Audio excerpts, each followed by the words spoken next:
Hello violists, my name is Lauren Spaulding and I am thrilled that this is the first Viola 2-week intensive on ToneBase. We're going to spend some time talking about something that's really important to violists and really important to the viola sound, our tone. One of my favorite things among violists is that there's a lot of variation in tone.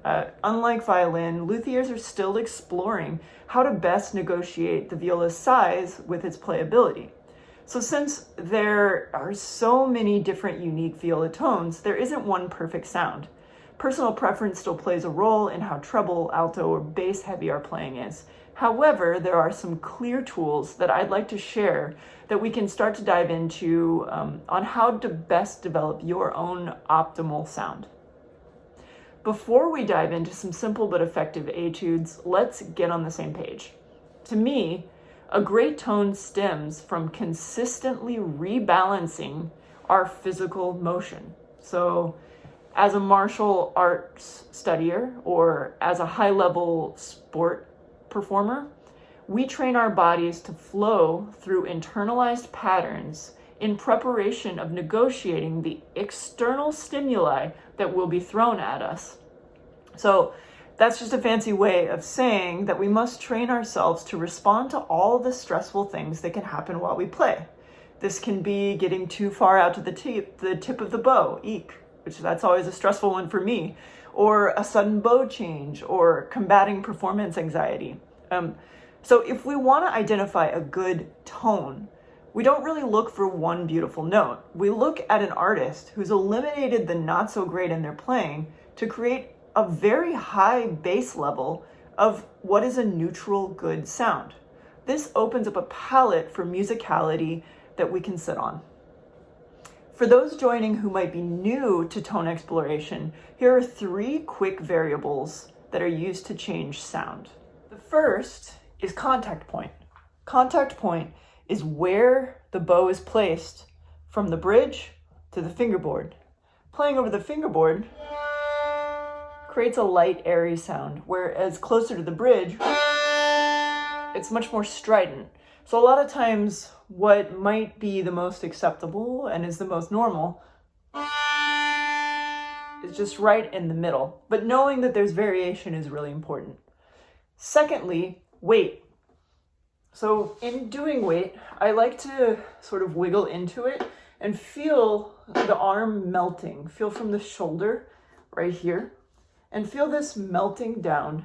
So that would be a weighted sound, whereas the opposite of that would be a light sound. And I still like to feel the gravity melting from my shoulder, but I use slight turning of the wrist to take off the extreme amount of weight. Excellent. So up next is speed. Another variable that we can change is how quickly or slowly we move the bow. When we move the bow slowly, we get a little bit more gravel in the sound. You can hear almost all the hair follicles grabbing the string. Whereas when we move the bow quickly, we get a lot more ringing and lightness and levity. There's one additional tool that I like to sometimes think about, and it's really just the amount of hair that we use. You may have seen this when I demonstrated weight a little bit, because if we use a flat bow hair, meaning that all of our bow hair is on the string, we get a much more dense sound because there's literally more hair. Whereas if we tilt it to the side, we get a lighter sound. These 3 tools, contact point, weight, and bow speed, will continue to come up in conversations around our etudes this week, as these are the tools that we're constantly rebalancing to create a good tone. So let's dive into the week 1 open string exercises, designed to be simple 3 to 5 minute warm-ups in your already busy practice schedule. The day 1 etude. This exercise is designed to explore your extremes. Play these 8 measures 3 times. Once really, really, really loud. It's all right if you crack, just begin to develop your awareness around where. Play really, really, really soft. Again, if you come out of the string, just continue to note this. And once, just right. At all dynamics, be sure to feel yourself sinking into the string. Imagine this melting shoulder, and you can practice it by sort of guiding your shoulder down before you start to get a feel for that playing. The string should feel in your fingers and your hands like it has the consistency of a gummy bear, where it's pliable but kind of sticky. Here's a quick demonstration of Etude 1. Please do all of these etudes with a metronome, and then if you're feeling brave, do them without a metronome afterwards. If you need to change the speed, that's completely okay. So first, very loud. Second, very soft. Feel the weight as you move through. Bow is still very connected to the string. And then a nice speaking tone.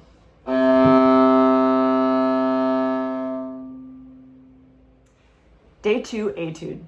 This exercise is designed to start from the nice speaking mezzo piano we found in exercise 1. Use the middle of the crescendo to feel a dropping sensation. Bonus points if you actually bounce a little bit to feel the sinking of gravity in your upper body, and if you're standing, feel this in your legs as well. This should look a little like this, where you draw the bow, and then in response to the weight that you provide, you're kind of like a basketball, dribbling a little bit and starting to bounce. So it should go like that. At the peak of the crescendo in this etude, we're exploring a tuttle concept called repull that feels a little like a second down bow. So we draw the bow, and then there's a re-energizing of the bow as it moves through. So there's a second down bow that exists in there, which I have noted in your music. It takes a while to conceptualize this, but try to imagine the feeling of turning a doorknob to the right. Notice how, kind of like holding a stress ball in your fingers, you become a little bit more engaged with the stick of the bow as you move over the crescendo. So you see the slight doorknob turning. So what this would look like, see?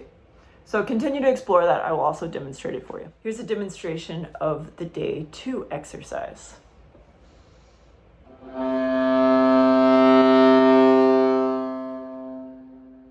I'll do that again where you can see my hand.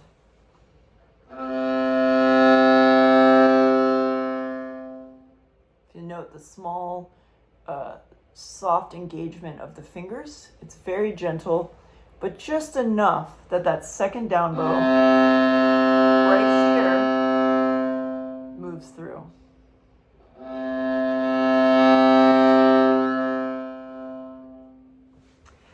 Etude on day 3 is an extension of what we already did in the etude on day 2. However, instead of feeling gravity or a re-energizing of the bow in the middle, now we're going to displace that so that we feel it over the bow change or even over the bar line. So be sure that the quarter note is where you are feeling gravity. This should create a leading quality to the next downbeat. And personally, I feel best doing this when my body gently moves in the same direction as the bow, as demonstrated. Here's a demonstration of the day 3 etude.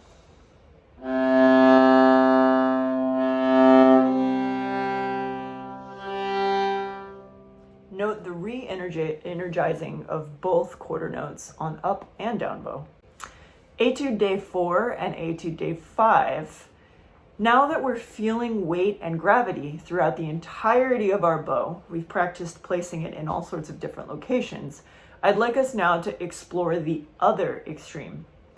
The strange X note that you see notated in the music indicates the introduction of what I will refer to in this video as low bow weight plus bow speed.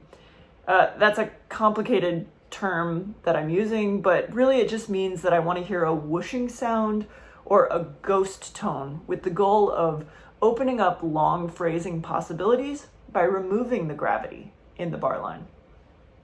Alternatively, this exercise can also be practiced where the X note head indicates a scratching sound. In the scratching sound, I mean actually scratch. Don't be afraid to make a bad sound. This is an extreme example of weight plus speed. Here is an example of etude day 4 with both the ghost tone and then the crunch tone.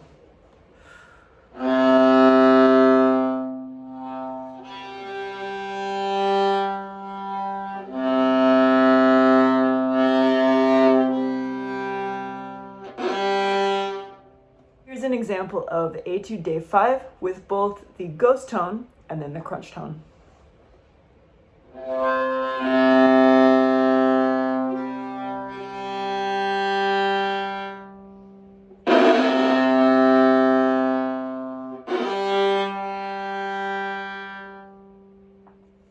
Etude Day 6. Unfortunately, we don't get to relish in the gummy bear stickiness of our awesome viola strings all the time. This exercise is designed to start exploring the continuous motion that lives in between the notes, aka motion through the rests, and to develop a swiftness in transferring weight from down bow to up bow with a singing sound. No need to go from frog to tip here. This is a little different than the other ones. Start first in the lower middle half of the bow and eventually do this exercise in every part of the bow. Here's an example of Etude Day 6.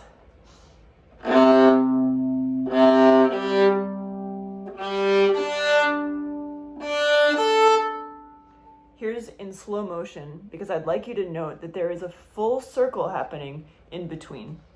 Retake all the way around.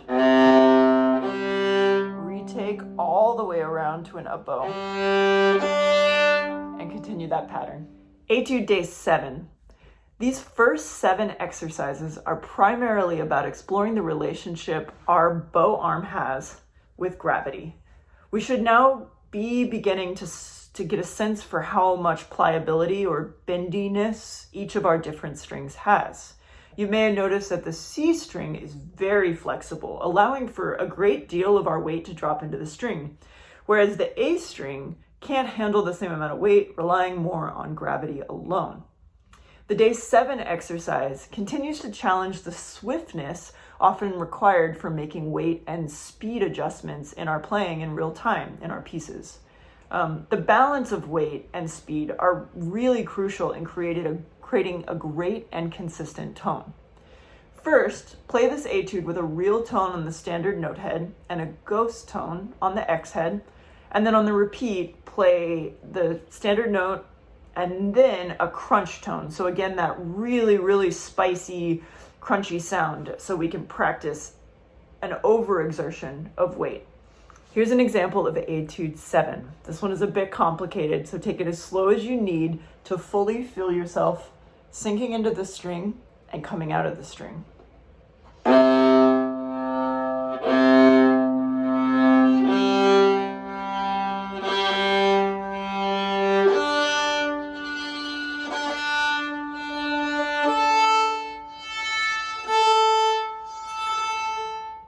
It's been really fun exploring balance of the bow with you all and how to draw nice tones. Hope you're having fun exploring and look forward to next week where we continue through this 2-week intensive.